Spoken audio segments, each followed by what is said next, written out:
What's up, Kansas City? I'm Serenity, and today we have poet Samuel Foster, also known as Theory.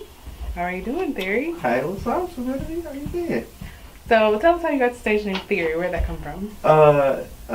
Actually, the name was given to me by someone close, and that's how I honor them every time I touch the stage. That's really the story behind it. Okay. So, how long have you been doing poetry? Have you been writing most of your life, or is this new to you? I started writing in the 5th grade, and then I remember transferring to Purcell High School in the 10th grade to be cultivated to be a better writer. And my teacher, Mr. Odom, saw something great in me, so he was like, hey, keep writing, keep pushing. But I actually joined the Kansas City poetry scene in 2005, where I met Brandon Amazing Nelson and Ronaldo Torres, Bonafide G, who is one of the guys that is still doing it. And not only is he doing it here, he's doing it in Louisiana. He's one of my greatest inspirations locally, but that's where I got started. And I've been gaining ground, and 2010 was actually the year that I actually started to really take it super seriously, and getting shows and performing for people, and now we're here. Okay, so since 2005. So, what would you say motivates you as a spoken word artist? My pastor once told me that it's the person next to you that is holding the key to something that you're going through. So, because they went through it, and, they have, that one little thing that puts you over. So, my poetry is my life. So, I basically give you real life stories in everything that I go through. I don't care how hard it is, but with that, I want to actually help somebody through. Okay. So who would you say inspires you as a poet? Who is a poet that you look up to and you're just like, I'm going to be like that person or similar to that person? I want to be or similar to me. Oh, okay. So, no national poets you look up to? No local poets? Just that, you? There can be only one me. Oh, okay. R. Kelly? Okay. I want to be the best me as possible. But I see how Shihan the poet is doing it, and I see how Prentice Powell is doing it, K-Love out of Chicago, Queen Goddess, phenomenal poet out of Brooklyn, New York. Mm-hmm. Brandon, who is my writing partner, amazing. We lean off of each other. I am inspired by everybody else. I look at them and I see how they're fighting to get their words out, and that's inspiring. But I want to be the best me. I know that might sound a tad bit bad, but I want to be the best me. A little cocky. It's nowhere near being cocky. But if nobody believes in, if you're not the number one cheerleader for yourself, who is going to be the number one cheerleader for you? That's true. So you won a Pound Slam. What's that in? What month was that? January. Okay. Yeah. Tell us a little bit about your experience with slam poetry. Slamming is actually a fight. It is getting in the ring. It's a heavyweight championship fight. Or battle rap or boxing. It's a fight. It's you. Fighting the elements, or you fighting yourself. It's whatever you slam for. I slam for clarity. I want to sharpen my sword with the next guy. There was an event that we have here, that used to be all the time, but it's now sporadic, called Last Poet Standing. Mm-hmm. Shout out to Stanza Life, mm-hmm. All them guys. Last Poet Standing is the Super Bowl of slam for us.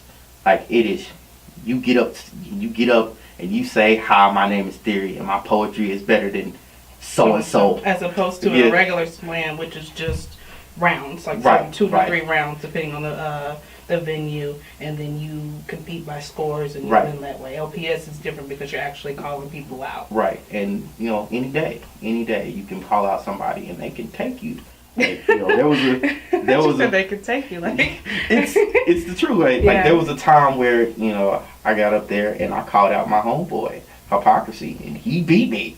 I was there. I remember that. I wasn't upset. Hey, he beat me. That's my guy. So Slam, any night. That's the thing. I was talking to somebody who was new to Slam not that long ago. Telling them any given night you can do the same poem and get a different score. Right. I mean, it just depends on the judges, the night, and how they feel about the poem.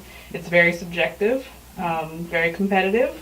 Right. Definitely fun. It can be fun as a poet, but it can also shatter you, shatter your ego. Because if you feel like, six, right, you get them low scores, it's kind of like, oops, or it kind of makes you feel a certain type of way. But of course, if with poetry, you have to remember why you're doing poetry. It's not to win competitions. But with slams, like regular slams, I have had that happening before. I've done one of my strongest pieces in the first round, and they would tell me like I'd get, I think the scores one time was 7, 9, and then a couple 9s, and then another 8 or something.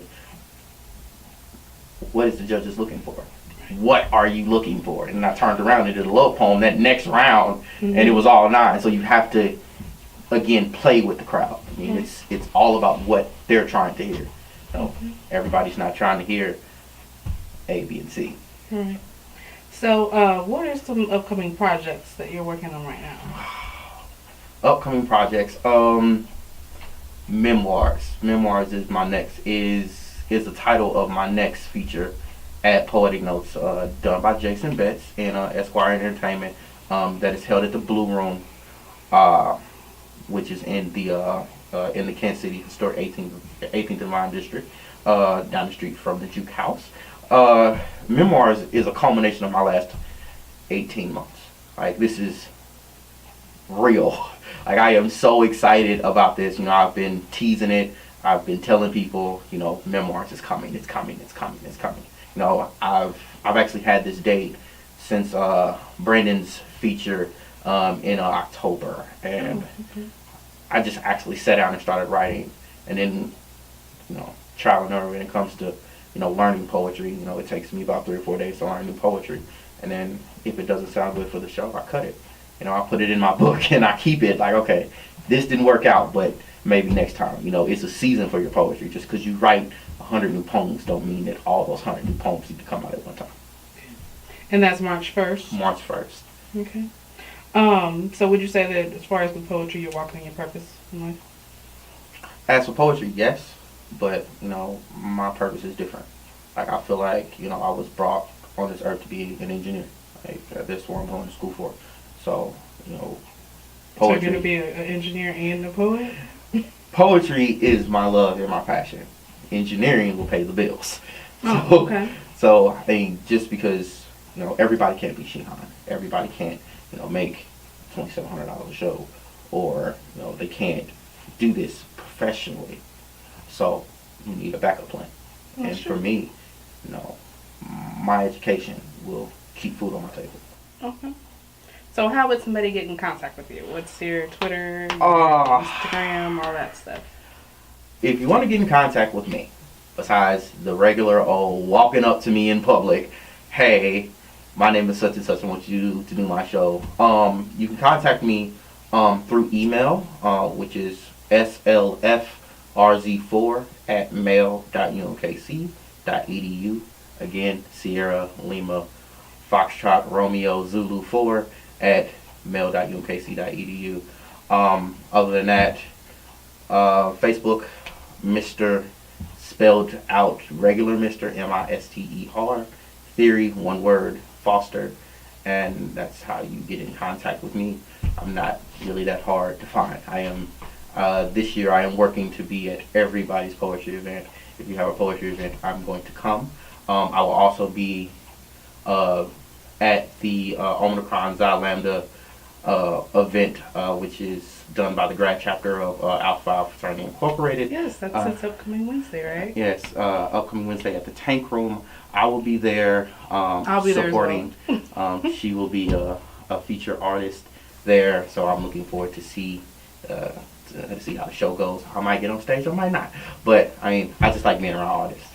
So that's how you get a hold of me. Well, Thanks for coming in, Theory. And this is Serenity signing off, reminding you to state your piece. And also make sure you check out the other episodes on whatsupkansascity.net. I'm IFBB Bikini Pro Cat Williams, and when I'm not working out in the gym, I'm searching the web on Cascade Media and What's Up Kansas City. So make sure you check them out.